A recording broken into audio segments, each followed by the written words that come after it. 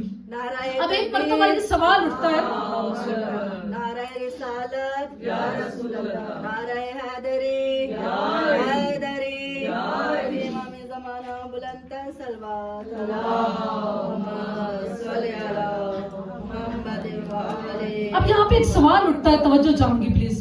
یہاں پہ ایک سوال اٹھتا ہے کہ کیوں امام حسین علیہ السلام کی زیارت کا اس قدر ثواب ہے؟ ہاں اتنا ثواب کہ ہمارے تو تصور سے بھی باہر ہے کہ جب انسان ان روایات کو پڑھے, ان احادیث کو پڑھے کہ آخر اتنا ثواب کیوں, اتنا ثواب. اس کی مثال علماء نے اس واقعے سے دی ہے کہ جیسا وہ واقعہ ملتا ہے کہ ایک بادشاہ سفر کرتے کرتے ایک جگہ پر گیا, وہ رستہ اس نے کھو دیا, اور دور صحرا میں اسے ایک نظر آیا کہ ایک خیمہ لگا ہوا ہے اور وہاں پر صرف ایک بوڑھی خاتون رہتی ہے. بادشاہ گیا وہاں پر اور اس نے بتایا کہ میں تو اس سلطنت کا بادشاہ ہوں, لیکن میں نے اپنا رستہ کھو دیا, گم گیا, مجھے میرا لشکر نہیں مل رہا, مجھے اپنی پتہ نہیں چل رہا کہ میں کس طرف جاؤں. اس بوڑھی عورت نے کہا کہ ٹھیک ہے آپ آج کی رات میرے مہمان رہیے. اس بوڑھی عورت نے کیا کیا کہ اس کے پاس صرف ایک ہی وہ بکری تھی, اس نے کیا کیا, اس جانور کو ذبح کیا اور بادشاہ کی خدمت میں پیش کر دیا. صبح کیا ہوا, ظاہر بادشاہ گم ہوا تھا, ساری سلطنت اس کے پیچھے لگی ہوئی تھی, اس کا سارا لاؤ لشکر سپاہی سب اس کے پیچھے تھے. صبح مل گیا بادشاہ کو, جب ملا تو بادشاہ تک پہنچ گئے. تو بادشاہ نے کہا کہ نہیں, اب جب میں اپنی محل میں واپس جاؤں گا تو میں اس بوڑھی کو بھی ساتھ لے کے جاؤں گا.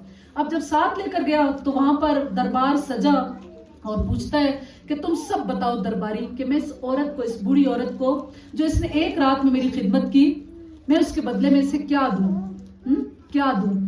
کسی نے کہا کہ اس نے ایک جانور ذبح کیا تھا, توجہ, ایک جانور ذبح کیا تھا, اس کے بدلے میں اسے 20 دے دو. کہا کہ نہیں یہ کافی نہیں ہے. کہا کہ نہیں. کسی نے کہا کہ مثلا 100 دے دو. کہا نہیں یہ کافی نہیں ہے. بڑھاتا گیا اور ہر دفعہ بادشاہ کہتا تھا کہ نہیں یہ نہیں ہے. کسی نے کہا کہ اپنی آدھی سلطنت دے دو. اس نے کہا یہ بھی کافی نہیں ہے. تو پھر کسی اس کے وزیر نے کہا کہ پھر بادشاہ تم کیا چاہتے ہو, کہ ساری سلطنت اس بوڑھی عورت کو دینا چاہتے ہو؟ بادشاہ نے وہاں پر کیا کہا کہ اگر میں اپنی ساری سلطنت بھی دے دوں تو وہ بھی ناکافی ہے, کیونکہ اس بوڑھی عورت کے پاس اس جانور کے سوا کچھ تھا ہی نہیں. اس نے سب کا سب میری خدمت کے لیے رکھ دیا. اب اگر میں اپنی ساری سلطنت بھی دے دیتا ہوں تو اس کے احسان کا بدلہ نہیں ہے. اسی طرح امام حسین علیہ السلام نے راہ خدا میں کیا دیا, جو کچھ امام حسین علیہ السلام کے پاس تھا وہ سب کا سب امام حسین علیہ السلام نے راہ پروردگار میں دے دیا. اب پروردگار کیا کہتا ہے کہ میری خدائی میں جو کچھ بھی ہے وہ سب حسین ابن علی کا ہے, چاہے وہ آسمان ہے, زمین ہے, سمندر ہے, سرخی ہے, سفیدی ہے, جو کچھ بھی ہے وہ سب کچھ امام حسین علیہ السلام کا ہے. اسی لیے کیا کہا گیا کہ زیارت امام حسین علیہ السلام کا ثواب اس قدر ہے. لیکن اس زیارت امام حسین علیہ السلام کے بھی کچھ آداب ہیں, کچھ آداب ہیں. آپ جب اس سفر زیارت پہ جانے لگے ہیں تو اس کے لیے خاص طور پر روایات میں جو چیزیں ملتی ہیں وہ کیا ہے کہ سب سے پہلے تو یہ کہ جیسے ائمہ علیہ السلام کا طریقہ ہوتا تھا, کبھی بھی ایسا تصور نہ کیجئے کہ آپ قبر امام حسین علیہ السلام کی زیارت کر رہے ہو, نہ کبھی صرف یہ کوشش کریں کہ آپ کا ہاتھ صرف زری تک لگ جائے, کیونکہ ہوتا یہی ہے کہ جب وہاں سے زائر جب آتے ہیں تو وہ بڑی خوشی سے بتا رہے ہوتے ہیں میں تو زری تک پہنچ گیا, میں نے ہاتھ لگایا. آپ کا مقصد ذریعے امام حسین تک پہنچنا نہیں ہے, آپ کا مقصد کس تک پہنچنا ہے؟ خود حسین تک پہنچنا ہے, خود امام حسین علیہ السلام تک پہنچنا ہے. اس ثواب کو حاصل کرنے کے لیے, اس فضیلت کو حاصل کرنے کے لیے آپ نے کیا کرنا ہے؟ ظاہر ہے جیسے ائمہ علیہ السلام کا دور ہوتا تھا, ائمہ جب زندہ ہوتے تھے تو کیا ہوتا تھا کہ اس وقت بھی ائمہ کی خدمت میں جو وقت کا امام ہوتا تھا, آتے تھے زائر, امام سے اجازت چاہ کر پھر جایا کرتے تھے, اذن لے کر جایا کرتے تھے. اب ہمارے وقت کے امام کون ہیں؟ امام زمانہ ہیں. کیا کریں؟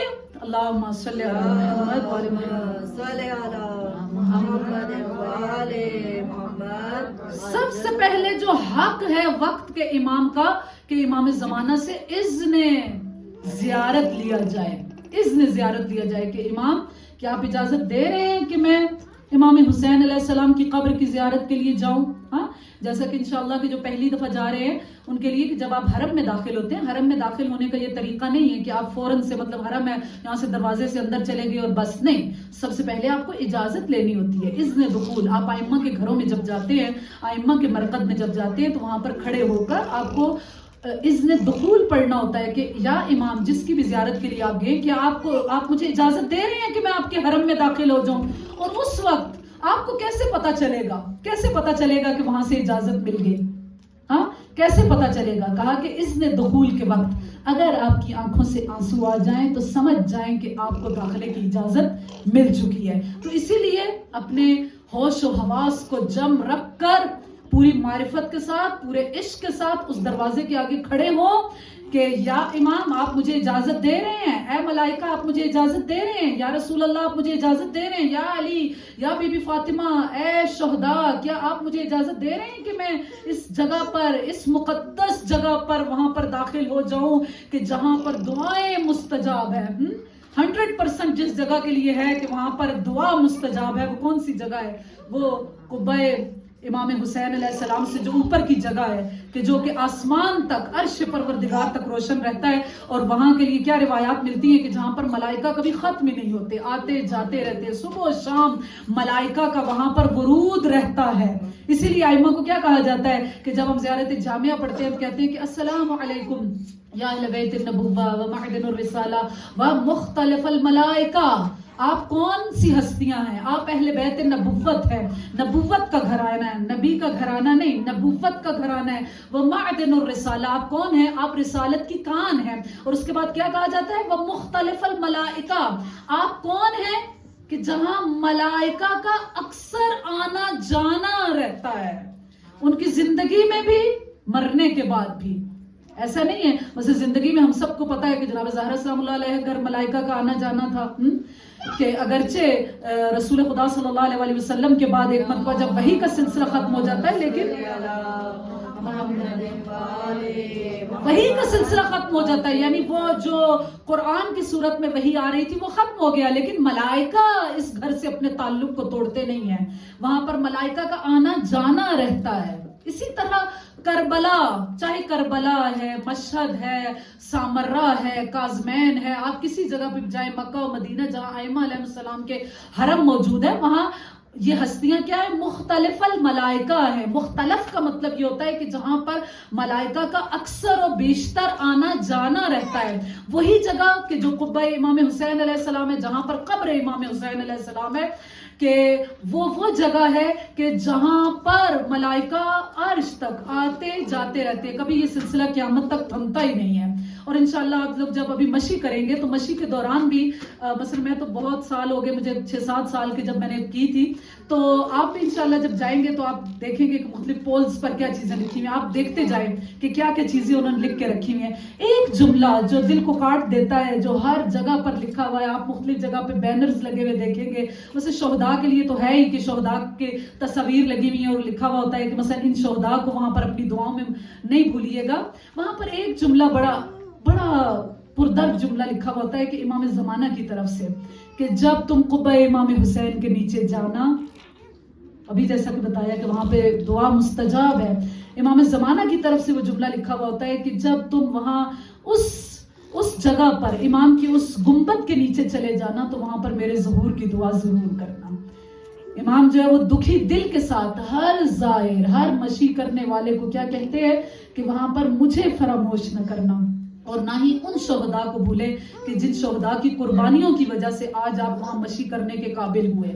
مثلا یہ شہداء کی قربانیاں ہیں, ان کو فراموش نہیں کرنا, دعاؤں میں کبھی بھی نہیں بھولنا.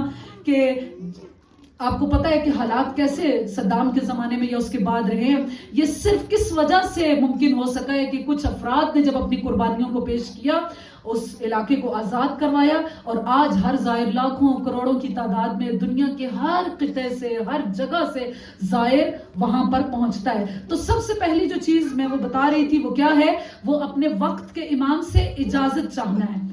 تنہائی میں بیٹھیں آج رات ضرور, چاہے 5-7 منٹ کسی جگہ کونے گوشے میں بیٹھیں, اپنے امام سے ایک قلبی رابطہ قائم کریں, امام سے متوجہ ہو کر کہیں کہ یا امام کیا آپ مجھے اذن زیارت دے رہے ہیں کہ میں آپ کے جد کی زیارت کے لیے جاؤں. ہاں, اور پھر کیا کہا گیا کہ اس زیارت کا جتنا ثواب ہے, ہاں, کہ اتنا بڑا ثواب کہ ہر قدم کے بدلے میں پروردگار جو ملائکہ کو خلق کرتا ہے, ہر پسینے کے ایک قطرے کے بدلے میں پروردگار ملائکہ کو خلق کرتا ہے. اور روایات تو کہتی ہیں کہ مطلب کہ کئی ہزار کی تعداد میں صلوات پڑھے محمد والے محمد. اللہم صلی علی محمد و آل محمد واجعل فرج. روایت کیا ہے کہ روی ان اللہ یخلق من عرق زوار الحسین من کل عرقت 70,000 ملائکہ, کہ پروردگار زائر کے ایک پسینے کے قطرے کے بدلے میں پروردگار کیا کرے گا, 70,000 ملائکہ کو خلق کرتا ہے.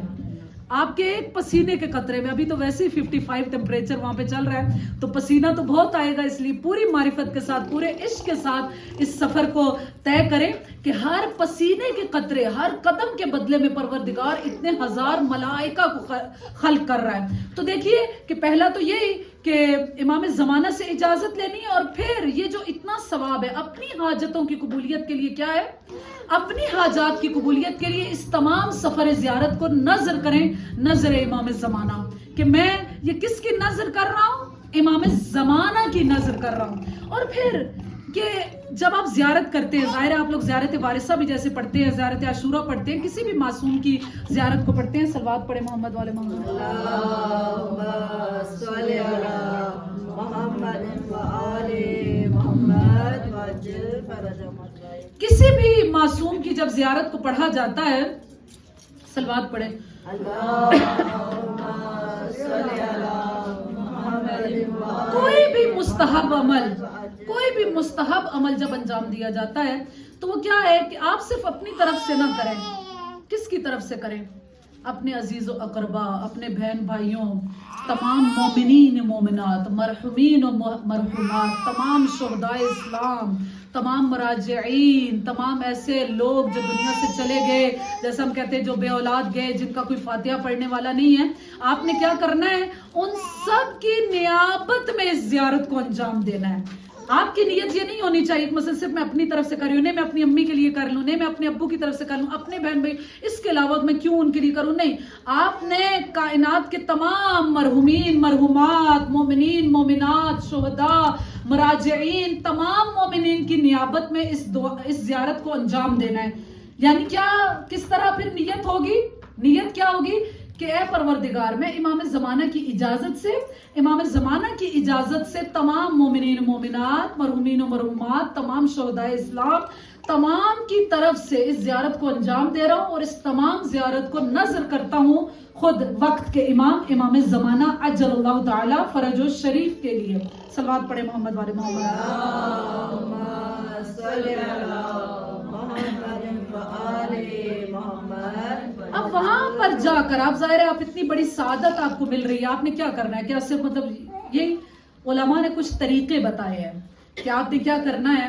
مثلا اس سارے سفر کے دوران, ایک تو یہی کہ یہ سارا سفر آپ کا عشق کا سفر ہونا چاہیے, پورے عشق کے ساتھ, پوری معرفت کے ساتھ اس سفر کو انجام دیں, باوقار رہیں, ٹھیک ہے, لڑائی جھگڑے سے پرہیز کیا جائے, کیونکہ یہ چیزیں کیا ہے, یہ سفر کے آپ کے اس تمام ثواب کو